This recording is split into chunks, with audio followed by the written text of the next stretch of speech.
Bismillahirrahmanirrahim. Assalamualaikum warahmatullahi wabarakatuh. បាទប្រិមត្តទស្សនិកជនជាទីមេត្រីកម្មវិធីសន្ទនាឬក៏កិច្ចសម្ភាសន៍ពិសេសបានវិលមកជួបសារជាថ្មីដែលមានខ្ញុំបាទណាស៊ីជាអ្នករៀបចំកម្មវិធីផ្ទាល់បាទជាកិត្តិយសណាស់នៅថ្ងៃនេះក្នុងកម្មវិធីសម្ភាសន៍ពិសេសមានអញ្ជើញចូលរួមពីលោកស្រីសាស្ត្រាចារ្យ Norma Mohd Saad ដែលលោកស្រីគឺជាព្រឹទ្ធបរិះរងទទួលបន្ទុកកម្មវិធីថ្នាក់ក្រោយឧត្តមសិក្សាជំនាញសេដ្ឋកិច្ចអ៊ីស្លាមនៃសាកលវិទ្យាល័យ IIUM នៃប្រទេសម៉ាឡេស៊ីខណៈដែលលោកស្រីកំពុងបំពេញទស្សនកិច្ចនៅប្រទេសកម្ពុជាចង់ដឹងឬក៏ចង់ទទួលបានបទពិសោធន៍ជាជំនាញរបស់លោកស្រីទៅលើការគ្រប់គ្រងវកាហ្វនិងការអភិវឌ្ឍសេដ្ឋកិច្ចសង្គមយើងខ្ញុំនឹងធ្វើការសម្ភាសន៍ផ្ទាល់តែម្ដងបាទនៅថ្ងៃនេះហើយយើងនឹងធ្វើការបកប្រែបាទ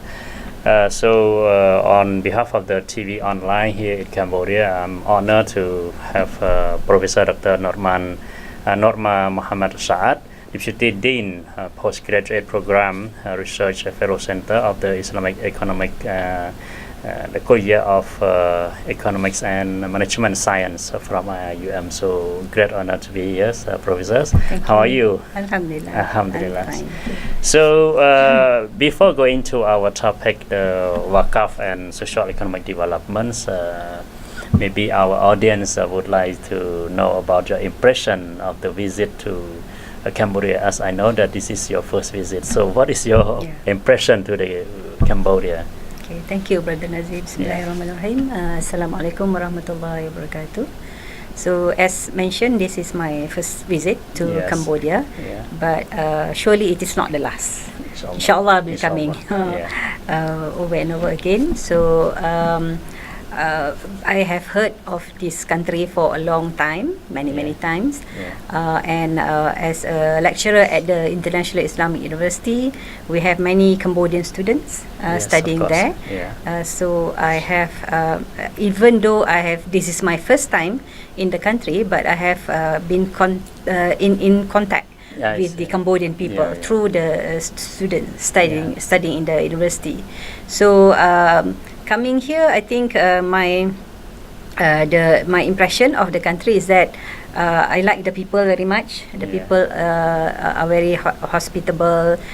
They are humble people, and they are very tolerant. As you can as you know that as minority Muslims living in the country, I don't as far as a few days that I've been here, I can see that the society, the Muslim and the Muslim society are living in harmony with each other. Right.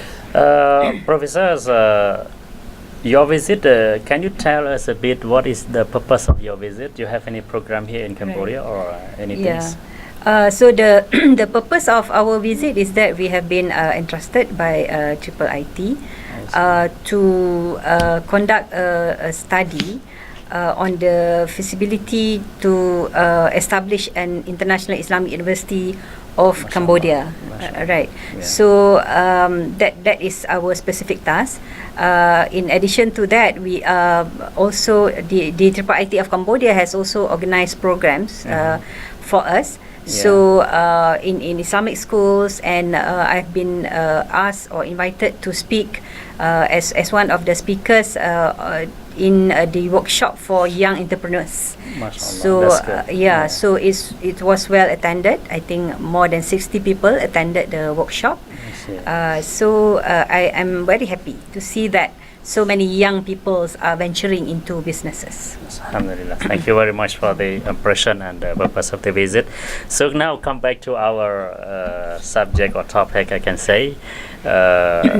Maybe in Arabic word, mostly Muslim, they understand that Waqaf. Right. So even in Cambodian or Muslim also Waqaf. Yeah, this is Arabic term. So can you give us like the meaning of the Waqaf? Yes. Okay.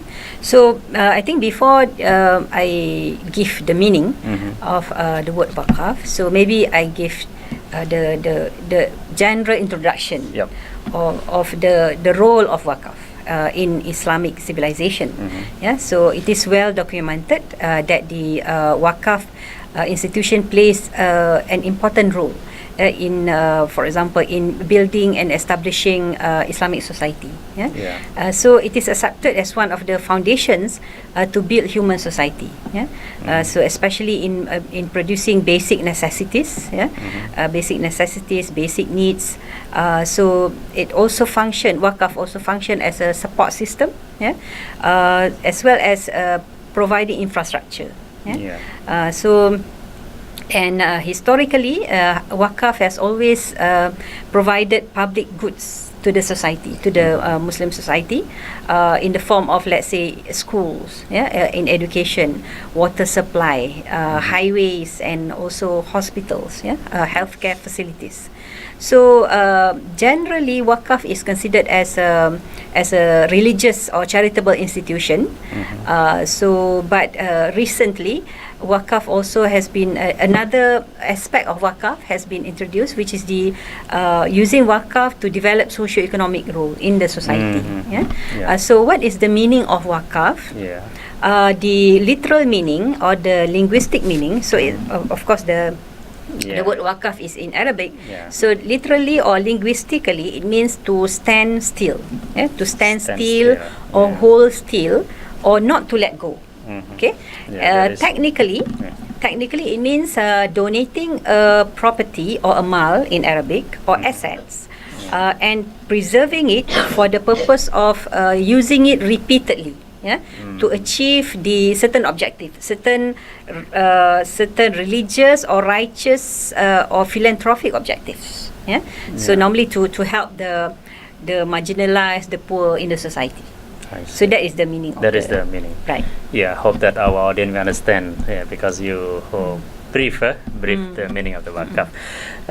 Just now, Professor mentioned that the Waqaf also help and in terms of like infrastructure, school, and education. So how Waqaf can help all these kind of I can say factors or sectors?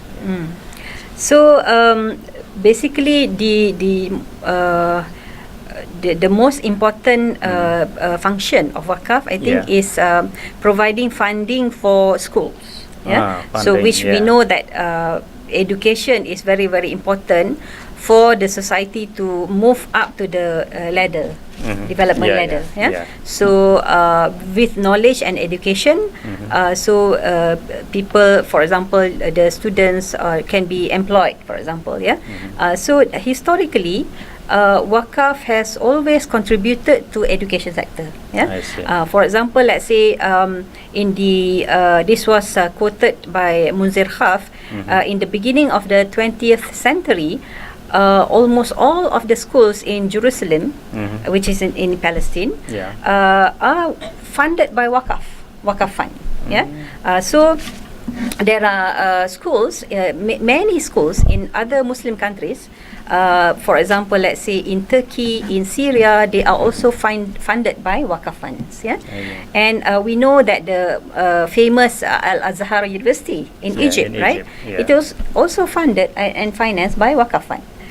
So basically, the Waqaf institution or Waqaf asset has played a major role in providing education to the Muslim society so that they can move up the social ladder of the development. Okay, thank you. Come back to the Waqaf role again. Just now we mentioned just like Waqaf fund help on the field of education, like funding the school or university and something like that. So, do you think the Waqaf can help to develop in terms of social economic, and if it yes, so how it? Sure. Waqaf can also be used in order to develop the socio-economic of the Muslim society. I will give you an example of the Malaysian example lah. Since I'm from Malaysia, right? So I give you an example of the development of Waqaf asset in the heart of KL. So it is originally it is the Waqaf land is the size of Waqaf land is 1.2 acre. In the heart of KL, which was endowed by an Indian trader by the name of Ahmad Dauji Dodoboy. Oh. So he was a successful trader. I presume a millionaire. Way he donated. He performed a waqaf of that land. He gave it to the Islamic Religious Council of KL, of KL area. So what the Islamic Religious Council of Kuala Lumpur did was that they partner with Bank Islam, so the first Islamic bank in Malaysia. Yeah. So they partner with Tabung Haji. Tabung Haji is the pilgrim fund, pilgrim fund to perform Hajj for Malaysian. They, of course, originally it is to manage fund for the pilgrim, but also they venture into real estate as well. So they have their own real estate company, which is called Tabung Haji Technology. So 3 parties, and the 4th party is the Islamic Religious Council of Kuala Lumpur or Wilayah Persekutuan, managing the Baitul Mal of within KL area. So these 4 parties, they cooperated, get together, they developed the land. I see. So they developed a 34-story Class A commercial building. So which now becomes the headquarters of Bank Islam. Currently, yes. So it is actually the most expensive Waqaf asset in Malaysia because of the location. It is located in the prime area of Kuala Lumpur. So what the model that they did is that the headquarters of Bank Islam. So that is the headquarters of Bank Islam. So Bank Islam will pay rent to the Islamic Religious Council for 25 years. Yeah.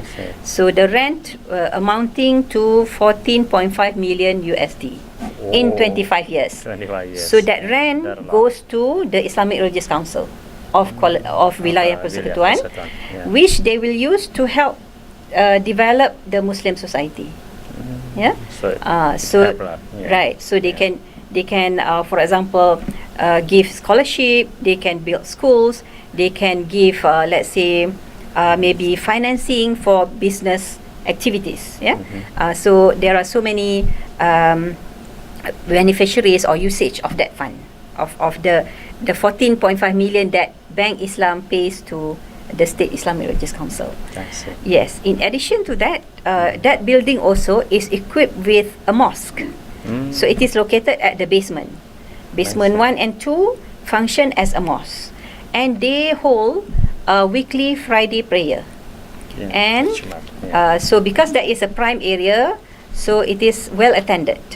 And the weekly collection after the Jum'ah prayer amounts to 25,000 USD monthly. Monthly, 25,000. Yes, 25,000. That is a big amount of money. So what do they plan to do with it? They plan to build a Tahfiz College. Tahfiz College from the Jum'ah prayer collection.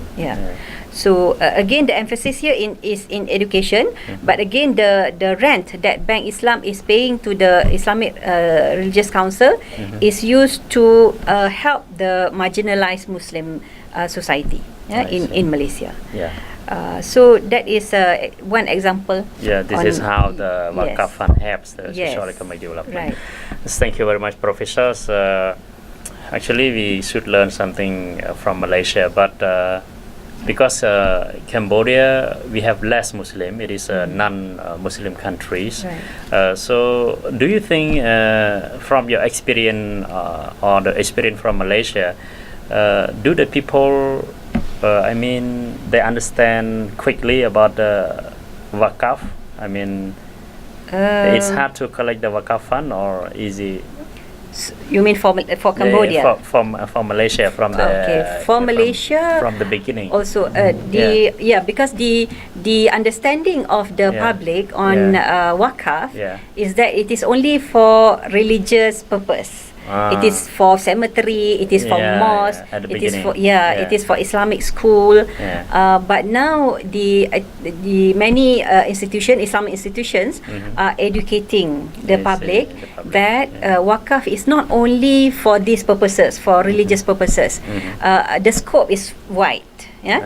So, for example, let's say some of the university students at the International Islamic University, they are proposing that Waqaf to be used to combine Waqaf fund with microfinance, so that this Waqaf fund can be used to give small financing or small loans to the entrepreneurs to generate income.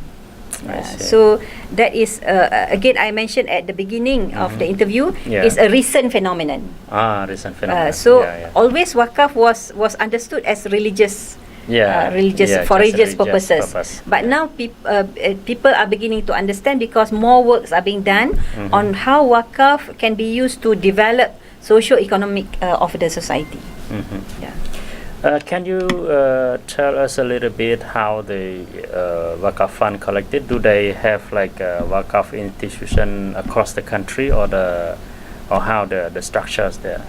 Okay, in Malaysia, in Malaysia, because we have formal Islamic Religious Council. So each state have their own state Islamic Religious Council. So some of the states they issue Waqaf certificate, where the public can donate or perform what they call cash Waqaf. So when they perform or give cash Waqaf, they are given this certificate. So almost every state Islamic Religious Council have this program. Program. So that is the effort of the state Islamic Religious Council in order to, for example, mobilize or to Waqaf fund, especially cash Waqaf. I see. Also, we have Islamic banks in Malaysia that also are involved in Waqaf activities. For example, let's say Bank Muamalat. Bank Muamalat also has this program, cash Waqaf program. So the customers of Bank Muamalat, if they want to perform cash Waqaf, they can go to the bank and let's say they can deposit, or they just give cash. They just give cash, and then they will be given certain receipt lah, for example, to acknowledge. So it means the Islamic bank also accept the Waqaf fund?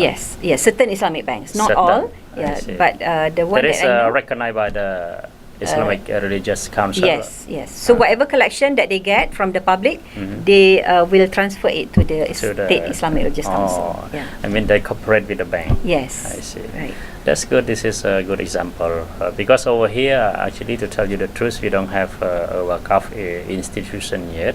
But the people want to Waqaf, just go like directly to those in need. For example, our NGO, some NGOs need land, they Waqaf the land to the NGOs, but we don't have the specific. Inshallah, this is a good example that I we think can I should learn. mention another method that is used in Malaysia, which is a corporate Waqaf.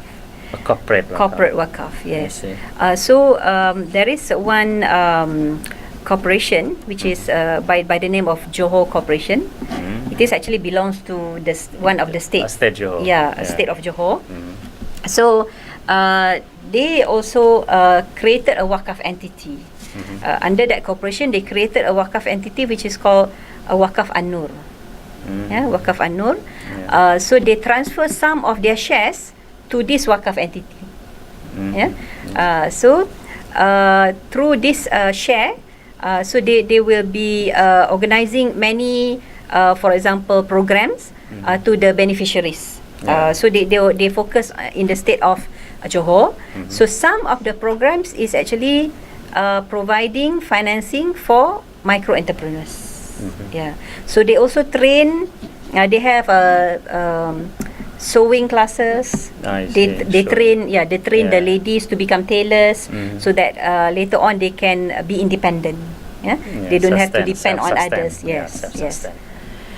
Okay, so we almost come to an end of the interview, but because professors expert in this term, or I guess expert in Islamic economic development, I would like to have some ideas of starting to have a Waqaf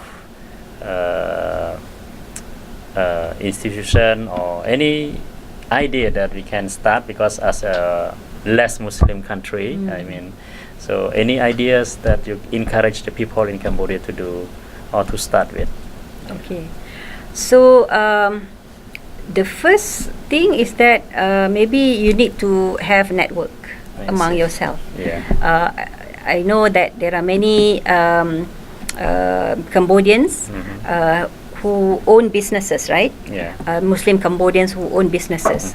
So maybe you can form a business association, Okay. and maybe each of the company to donate or perform cash Waqaf. I see. So maybe a small percentage, because Start from small things. starting point, right? Starting point. So yeah, and you make it on a consistent basis. So later that fund, starting with small amount, it becomes big, right? Yeah. So you can do a lot of things with that money. So you can do da'wah, you can do, for example, you can provide also microfinance scheme to give funding or financing to poor people. Not necessarily you limit to Muslims only. You can also give the financing to non-Muslims. That is also a form of da'wah to reach out to them, right? So that is one way. Another way that you can raise Waqaf funds is that you can maybe reach out to the international organizations. One organization that I know that they have Waqaf foundation is Islamic Development Bank. So they have a special fund which they call World Waqaf Foundation. Yeah. So the objective of this World Waqaf Foundation is to support the socio-economic activities and social progress of not only member countries but also the Muslim communities in non-Muslim countries. So I think this is a good, this applies to Cambodia. This applies to Cambodia. So you can reach out to them. You can contact them. Inshallah. And also you can also try to contact the Qatar Foundation, because under Qatar Foundation they have also a program specific for Asia, which is called Reach Out to Asia. So this one is, the objective is to provide access to high quality primary and secondary education. So again, another good opportunity for example the Muslims community to have quality education in Cambodia through this funding. Another way that you can raise Waqaf fund is maybe you can work together with the crowdfunding provider. Are you familiar with crowdfunding? Okay, alright. So this is the latest trend to raise funds, right? Crowdfunding. So you can also raise fund through crowdfunding by having collaboration with the crowdfunding provider that are located in, let's say, Muslim country, or maybe if they are not located in Muslim country but they are operated by Muslims. For example, let's say we have Atheist crowdfunding, which is based in Singapore, and they are operated by Muslims.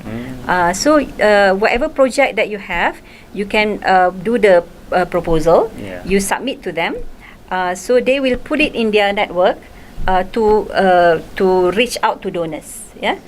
So this is, I think, the easiest way. The easiest way. Thank you very much. So because if let's say you approach the IDB, you approach Qatar Foundation, maybe it takes time. But by using the crowdfunding, I think it is faster. It is faster to raise Waqaf funds. Thank you very much, Professor. So, beside my question, do you have any words before we close the interviews? Okay, I have high hopes for the Muslims in Cambodia. I can see the energy at the energy of the Muslim people in Cambodia, even though the Muslims are minority, only 500,000, right? More Is than it 500,000. more than 500,000? Almost 1 million. Almost 1 million. Yeah. But the energy and the enthusiasm that I see is amazing. I'm very impressed. Thank you.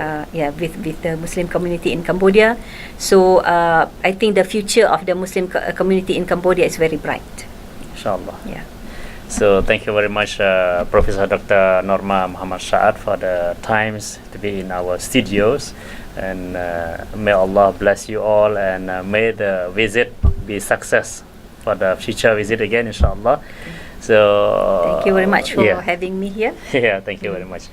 អរគុណប្រិមត្តទស្សនិកជនជាទីមេត្រីសង្ឃឹមថាបទសម្ភាសន៍នេះនឹងផ្ដល់ផលប្រយោជន៍ជាច្រើនពាក់ព័ន្ធទៅនឹងវិស័យ Waqaf នៅក្នុងសហគមន៍ខ្មែរឥស្លាម ហើយខ្ញុំថ្មីម្ដងទៀតសូមអរគុណសម្រាប់ប្រិមត្តទស្សនិកជនដែលបានតាមដានតាំងពីដើមរហូតដល់ចប់ វ៉ាស្សាឡាមអាឡៃគុំវ៉ារ៉ាហ្មាតុលឡាហ៊ីវ៉ាបារកាតុ Rosalina Herb ផលិតផលសម្រាប់សុខភាពនិងសម្ផស្សសម្រាប់នារីអាចធ្វើឲ្យដូចក្រមុំម្ដងទៀតបានក្រុមហ៊ុនឋានសួគ៌ថ្មីមានគម្រោងផ្ទះល្វែងនិងដីឡូលក់ក្នុងខេត្តត្បូងឃ្មុំថ្មីឋានសួគ៌ថ្មីសម្រាប់សុភមង្គលគ្រួសារអ្នកគូឡៃភោជនីយដ្ឋាន Halal មានបម្រើម្ហូបរសជាតិបែបម៉ាឡេស៊ីនិងអាហារ buffet បាកាសលែនគម្រោងពុះដីឡូលក់ទីតាំងល្អនៅខេត្តត្បូងឃ្មុំថ្មី RS Rival Cambodia មានលក់ផលិតផលក្រែមណាណូបច្ចេកវិទ្យាធម្មជាតិសម្រាប់សុខភាពនិងសម្រស់ UNES Tour ទីភ្នាក់ងារទេសចរដែលមានបម្រើសេវាកម្មដំណើរកម្សាន្តក្នុងនិងក្រៅប្រទេស